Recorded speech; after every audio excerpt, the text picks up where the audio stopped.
Panchavati market यार्डामध्ये आणि इथे बघा शेतकऱ्याची दयनीय अवस्था कशी आहे. काय आणलं तुम्ही? दोडका आणला. किती आहे? 40 जाळी. बरं बरं. काय काय आता काय अडचण आहे तुमची? समस्या 35 रुपये एका जाळीला. बरं एका जाळीमध्ये किती दोडका असतो? 15 किलो. बरं. आणि बाजारामध्ये तो 20 रुपये पावशेर चाललाय. हा म्हणजे 80 रुपये किलो. आणि 15 किलोचे झाले ते 8 10 80 आणि 8 पंचे 40 म्हणजे 1200 रुपये झाले मग एका जाळीचे. ज्या जाळीचे बाहेर किरकोळ विक्रेत्याला दुकानदाराला यांच्याकडनं घेऊन 1200 रुपये होत आहे आणि त्या जाळीचे या शेतकऱ्याला फक्त 35 रुपये.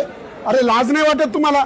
माननीय मुख्यमंत्री साहेब, तुम्ही आता महाराष्ट्रभर छत्रपती शिवाजी महाराजांच्या पुतळ्याला पुष्प अर्पण करताना तुम्ही बॅनर लावले, देवा भाऊ देवा भाऊ, जिकडं बघावं तिकडं देवा भाऊ, ओ देवा भाऊ. तुम्ही एका मुलाखतीत म्हटले मी छत्रपती शिवाजी महाराजांच्या विचाराने राज्य चालवतो. हेच का ते राज्य? हेच का ते शिवरायांचे विचार?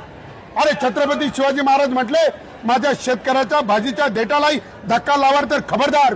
आणि माझ्या शेतकऱ्याची गवताची काडी सुद्धा कोणाकडे गाण राहणार नाही या विचार शिवरायांचे. आणि तुम्ही काय आदर्श घेतला?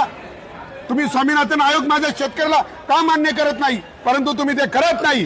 तुम्हाला फक्त व्यापारी माजवायचा आहे. म्हणून मी खेदाने म्हणतो हे शेठजी आणि भटजीचे सरकार आहे. तुम्हाला इथे शेतकरी मोठा